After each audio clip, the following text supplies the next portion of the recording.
অবশ্যই রংপুর অনেক বড় টিম, তো তার প্র্যাকটিস ম্যাচে যেহেতু আমরা হারাইতে পারছি, যখন মেইন ম্যাচে নামবো, সো একটা কনফিডেন্স থাকবে যে আমরা যেহেতু তাদের প্র্যাকটিস ম্যাচে হারাইতে পারছি, সো ইনশাল্লাহ মূল ম্যাচে আমরা পারবো। ওভারঅল টিম কম্বিনেশনটা কেমন লাগছে? না, আলহামদুলিল্লাহ খুবই ভালো টিম কম্বিনেশন, সিনিয়র থেকে জুনিয়র সবাই খুবই হেল্প করতেছে এবং সবাই সবার রোলটা জানে। সো আমার কাছে মনে হচ্ছে যে খুব ভালো একটা টিম কম্বিনেশন। অবশ্যই রংপুর অনেক বড় টিম, তো তার প্র্যাকটিস ম্যাচে যেহেতু আমরা হারাইতে পারছি, যখন মেইন ম্যাচে নামবো, সো একটা কনফিডেন্স থাকবে যে আমরা যেহেতু তাদের প্র্যাকটিস ম্যাচে হারাইতে পারছি, সো ইনশাল্লাহ মূল ম্যাচে আমরা পারবো। ওভারঅল টিম কম্বিনেশনটা কেমন লাগছে?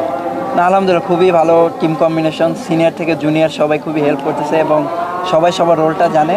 সো আমার কাছে মনে হচ্ছে যে খুব ভালো একটা টিম কম্বিনেশন। তো আমাদের যেহেতু জয়লাভ করছি, খুবই ভালো শেপে থাকবো আমরা। সো এই দিক থেকে আমরা আসলে খুব লাকি।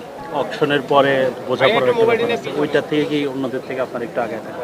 হ্যাঁ, অবশ্যই, কারণ অন্যরা ওইরকম প্র্যাকটিস ম্যাচ যেহেতু পাইনি, বা আমরা যেই ফ্যাসিলিটিস খেলছি, সো আমাদের রোলটা যার রোল যেখানে ছিল তাদের সেইখানে বোলিং বা ব্যাটিং করানো হয়েছে।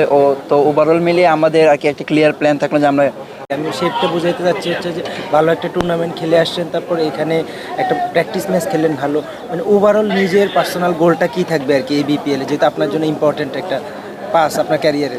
না, প্রতিটা টুর্নামেন্টে আসলে ইম্পর্ট্যান্ট। সো ওইরকম চাপ না, ভালো করতে হবে এরকম না, যদি অপরচুনিটি ইনশাল্লাহ আসে আমি ওইটাকে গ্র্যাব করার চেষ্টা করব।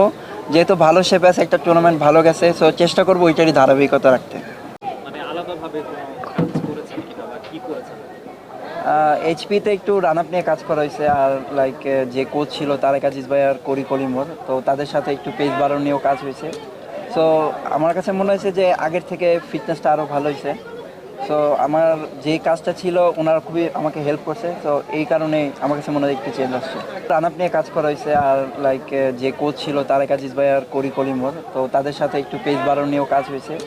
সো আমার কাছে মনে হয়েছে যে আগের থেকে ফিটনেসটা আরও ভালো হয়েছে। সো আমার যে কাজটা ছিল ওনারা খুবই আমাকে হেল্প করছে, তো এই কারণে আমার কাছে মনে হয় একটু চেঞ্জ আসছে। লং ওভার বোলিং নিয়ে কি আলাদা কাজ করা হচ্ছে? এটা সবসময় কাজ করছি, আলহামদুলিল্লাহ এখন ওইটারই ফল পাচ্ছি।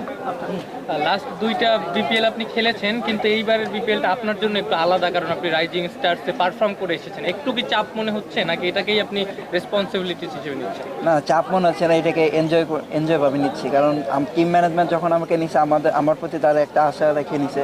সো এটা যদি আমি ভালোভাবে ডেলিভার করতে পারি, সো এটা আমার জন্য ভালো, টিমের জন্য ভালো। সো এটা আমি এনজয় হিসেবে নিচ্ছি। রিপন, এইচপিতে একটু রান আপ নিয়ে কাজ করা হয়েছে, আর যে কোচ ছিল তারেক আজিজ ভাই আর করি কলিমর, তো তাদের সাথে একটু পেস বাড়ানো নিয়েও কাজ হয়েছে। সো আমার কাছে মনে হয়েছে যে আগের থেকে ফিটনেসটা আরও ভালো হয়েছে।